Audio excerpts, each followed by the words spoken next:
जय भीम साथियों।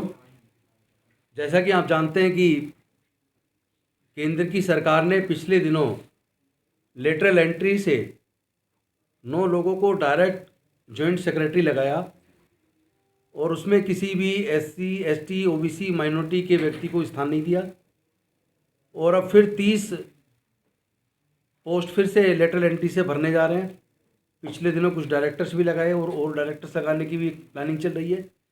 और इस लेटरल एंट्री में जो युवा कई साल तक मेहनत करता है और सोचता है कि मैं मेहनत करके सिविल सर्विसेज क्वालिफाई करके आईएएस बनूंगा, या जो आईएएस बन चुका है और वो उम्मीद करता है कि मैं जॉइंट सेक्रेटरी बनूंगा, तो ये जो लेटरल एंट्री में भर्ती डायरेक्ट जो हो रही है, इसमें देश के सभी पढ़ने लिखने वाले और सभी मेहनती लोगों को का हक अधिकार मर रहा है।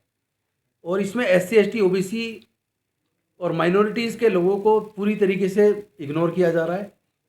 तो इस तरीके से हमारे लोगों का हक अधिकार मारने की एक साजिश है। और इस साजिश के खिलाफ हम लोग 16 तारीख को कल सुबह 10 बजे जंतर मंतर पर संवैधानिक तरीके से, शांतिपूर्वक तरीके से अपना आंदोलन करेंगे, प्रदर्शन करेंगे और केंद्र सरकार को ज्ञापन दे के मांग करेंगे कि वो लेटरल एंट्री को तुरंत बंद करे। और वो लोग एक बहाना लगाते हैं कि उनको टेक्नोक्रेट्स चाहिए। तो मैं ये कहना चाहता हूँ कि टेक्नोक्रेट्स तो भारत सरकार में और स्टेट गवर्नमेंट्स में हर जगह ऑलरेडी हैं, अलग अलग पीएसयूज़ के अंदर हैं और दूसरे अंडरटेकिंग जो हैं उनके अंदर हैं।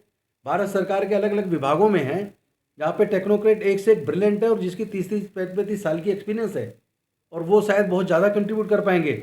बेसिकली ये बहाना है। सच्चाई ये है कि जो इनके अपने मिलने जुलने वाले लोग हैं या पूंजीपति लोग हैं, उन पूंजीपति लोगों के एजेंडे को जब सरकार के अंदर बैठे हुए लोग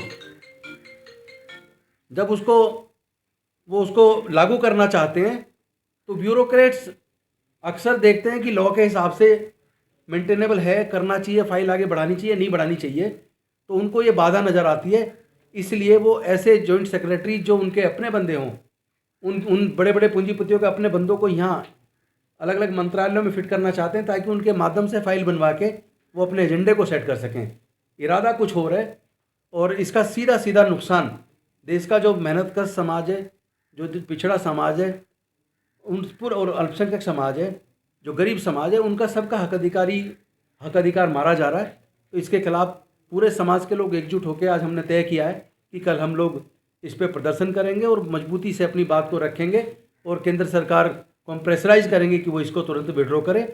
और दूसरी बात, जो इन्होंने प्राइवेटाइज़ किया, जो भारत सरकार के उपक्रमों को बेच रहे हैं, ये भारत सरकार के उपक्रमों को बेचना बंद करें। भारत में पहले लोग देखते थे कि जब बजट आता था तो लोग ये देखते थे कि भाई इनकम टैक्स की क्या वो बनाई गई है लिमिट, या ये देखते थे क्या सस्ता हुआ क्या महंगा हुआ। लेकिन इस बार अनफॉर्चुनेटली हम देख रहे हैं कि लगभग 2.25 लाख रुपया भारत सरकार के उपक्रमों को बेचकर कमाने का लक्ष्य इस केंद्र की सरकार ने रखा है, जो बहुत ही अनफॉर्चुनेट है। ऐसी सरकार देश को कभी नहीं मिली। ये सरकार पूरी तरीके से पूंजीपतियों की सरकार है। इसको देश के लोगों से कुछ लेना देना नहीं है, केवल अपने पूंजीपति मित्रों के काम को, उनके आइडिया को, उनके बिजनेस को प्रमोट करने की एक साजिश है। और मैं समझता हूँ देश के लोग इसको बर्दाश्त नहीं करेंगे और हम लोग इसके खिलाफ मजबूती से आंदोलन करेंगे। और साथ में हम लोग प्राइवेट सेक्टर में भी रिजर्वेशन की मांग करते हैं, चूँकि भारत सरकार के बहुत सारे उपक्रम ऑलरेडी बेच चुके हैं और जो बेचे गए वहाँ सब वो सारी वैकेंसी जो हमें मिला करती थी वो हमें मिलनी बंद हो गई हैं। तो एक तरीके से हमारे आगे बढ़ने का जो रास्ता डॉक्टर बाबा साहब अम्बेडकर जी ने पढ़ाई शिक्षा के माध्यम से और रिजर्वेशन के माध्यम से जो हमें दिया था, वो लगभग इन्होंने छीन लिया है। इसलिए हमें मजबूत होकर, एकजुट होकर इस लड़ाई को आगे बढ़ाना है और वो नॉन पॉलिटिकल, पूरी तरह सामाजिक तौर पर पूरा समाज एकजुट होकर इसके खिलाफ आंदोलन करेगा। एनसीआर करंट न्यूज़ को सब्सक्राइब करें और नोटिफिकेशन सबसे पहले पाने के लिए दबाएं बेल आइकॉन।